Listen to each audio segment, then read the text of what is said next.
Un plaisir de vous retrouver pour ce 19h45. Voici le sommaire.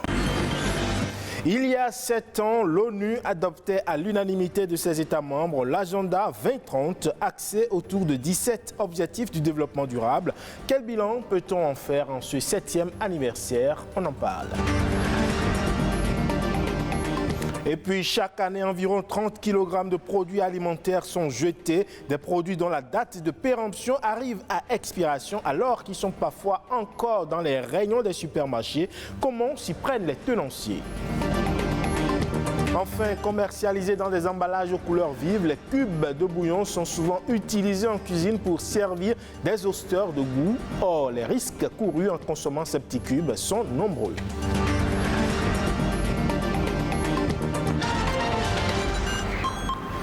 Je le disais, il y a 7 ans, l'Organisation des Nations Unies définissait 17 objectifs du développement durable. C'était un appel, c'était à travers un appel mondial à agir, entre autres, pour éradiquer la pauvreté, la faim et pour promouvoir l'égalité entre les sexes.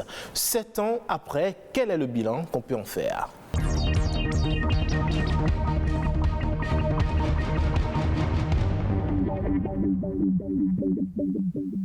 Jean de Dieu Moutondi, coordonnateur national de l'Agence pour la promotion des objectifs du développement durable. Bonjour. Bonjour, monsieur le journaliste. Merci d'être avec nous. Alors déjà, pour le profane, qu'est-ce qu'il faut comprendre quand on parle d'ODD? Les ODD, comme vous l'avez dit, ont été adoptés le 25 septembre 2015 précisément. Ouais. Et aujourd'hui, ça fait 7 ans, le 7e anniversaire de l'adoption de l'agenda. Et pour tout profane, les ODD, c'est les objectifs de développement durable. Ok.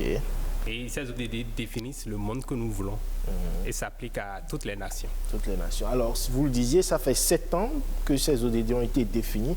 Quel est le bilan qu'on peut faire aujourd'hui, même si c'est un bilan à mi-parcours? Le bilan à mi-parcours, bien à mi-sommet, comme on le dit, oui. On peut le dire que tout n'est pas encore rose. Tout n'est pas encore rose. Et il y a encore du chemin à faire. Il y a beaucoup de travail que nous devons faire, toutes les nations. Et particulièrement au Bénin, on s'y attelle en étant un bon élève, mais il y a encore du chemin à faire. Alors, on sait que le monde a été frappé de plein fouet par cette pandémie de Covid-19 qui a ralenti quand même beaucoup l'atteinte de beaucoup d'ODD, entre autres les inégalités.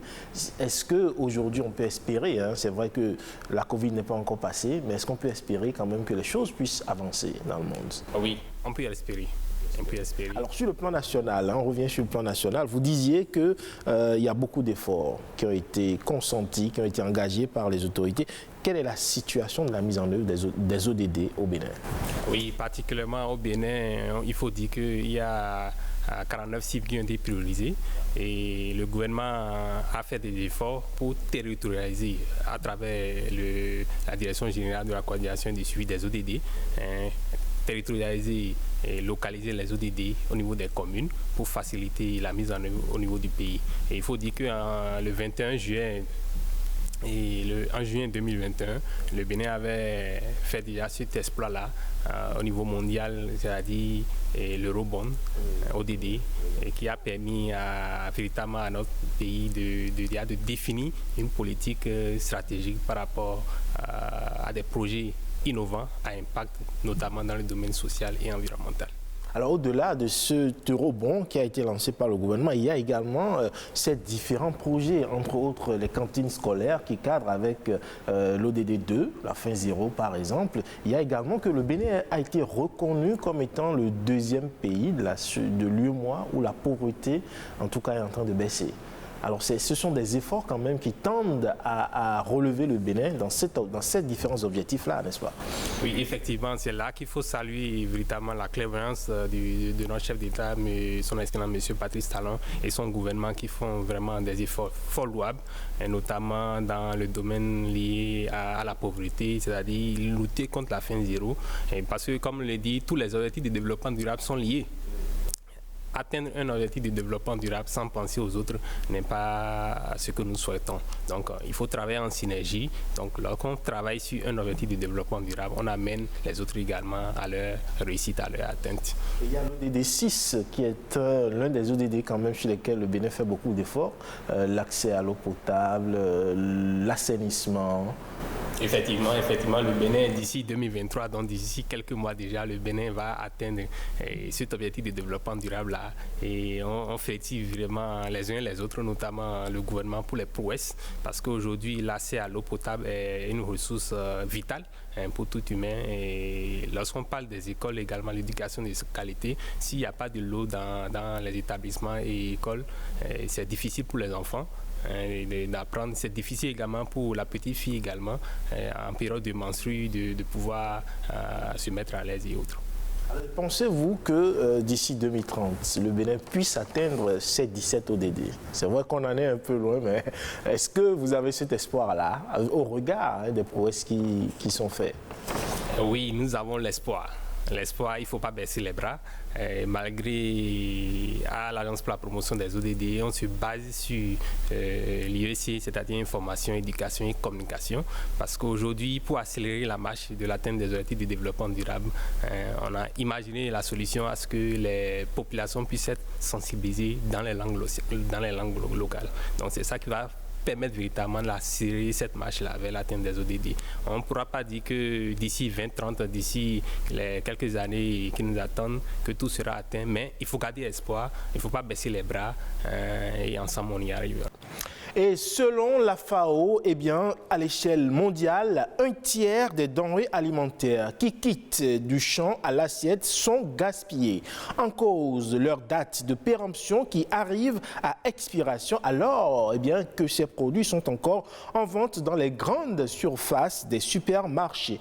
Que deviennent alors les produits alimentaires invendus quand ils atteignent leur date de péremption?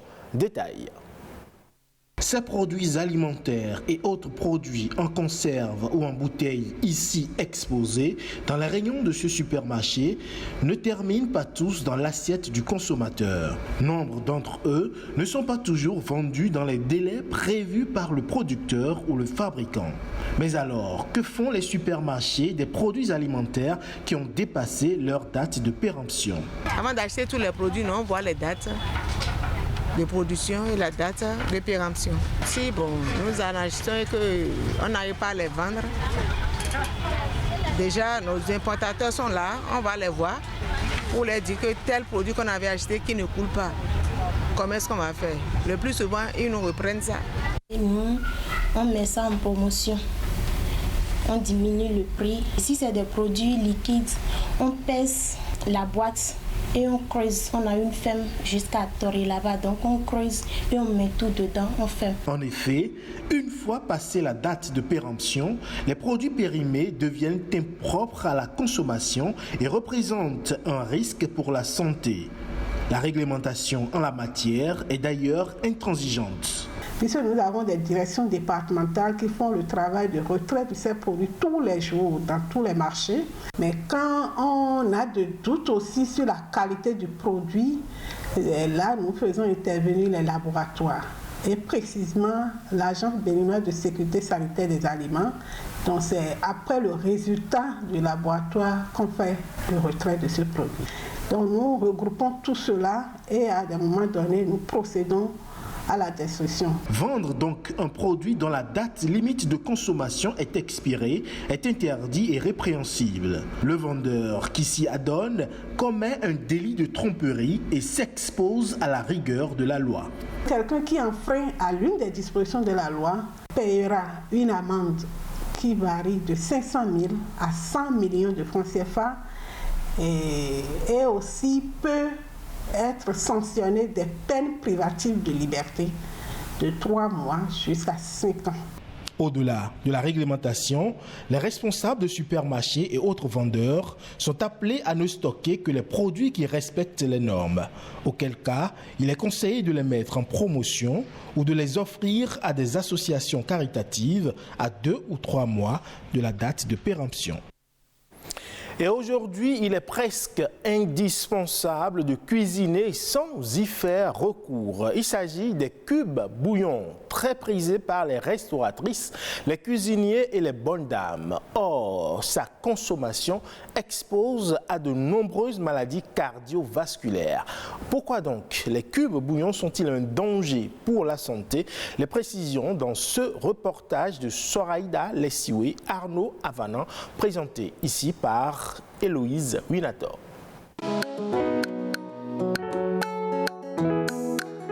Jessica déguste avec appétit son plat de sauce tomate au poisson assaisonné au bouillon que nous appelons communément cube. Un ingrédient qui permet de relever le goût du repas. Lorsque nous mangeons pas chez nous, on est habitué à la consommation de la nourriture avec des bouillons. Le jour où la dame prépare sans le bouillon, vous avez l'impression que ça n'a pas de goût. Je pense que c'est à cause des bouillons là que le goût est un peu plus sorti. Enfin, le goût n'est plus naturel. Chez moi, à la maison, je contrôle ce que je mange, je sais ce qu'on me prépare. Mais en allant manger dehors, je ne peux pas contrôler. Moi, je n'utilise pas beaucoup de cubes. Honnêtement, c'est l'oignon qui domine ma cuisine. Exhausteur de goût, ces bouillons devenus le roi de la cuisine contiennent des substances telles que le glutamate de sodium qui est néfaste pour la santé. D'autant que sa forte teneur en sel le place sur la liste des aliments à éviter en cas d'hypertension artérielle selon les spécialistes. Le sel est vraiment incriminé dans l'hypertension artérielle. Donc une consommation excessive du sel peut entraîner une augmentation de la pression artérielle. Aujourd'hui, au Bénin, on est à 12 grammes de consommation quotidienne de sel par individu.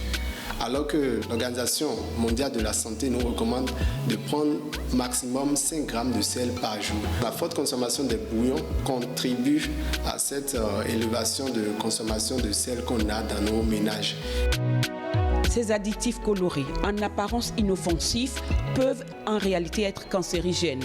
Pas question donc d'en abuser, de les mettre dans toutes les soupes et sauces. Il existe des ingrédients naturels qui peuvent jouer le rôle de substitution pour le plaisir des papilles gustatives. Il faut par exemple utiliser les poissons, les petits frettins moulus. Il faut également utiliser les épices fraîches. Donc si on veut rehausser aussi le goût de nos assiettes sans pour autant utiliser les bouillons, on peut le faire à partir des épices, des herbes que nous avons sur le marché. Et aussi, il faut savoir qu'on peut faire nos bouillons à la maison. Selon les spécialistes de la nutrition, les bouillons sont nuisibles à la santé. Ils déconseillent aux consommateurs donc d'en faire usage. C'est sur ces conseils que prend fin ce 19h45 que vous aurez le plaisir de retrouver en replay sur le site de l'ORTB, le www.ortb.bj, ainsi que sur la page Facebook de Bénin Business 24. Merci à toutes et à tous. À très bientôt.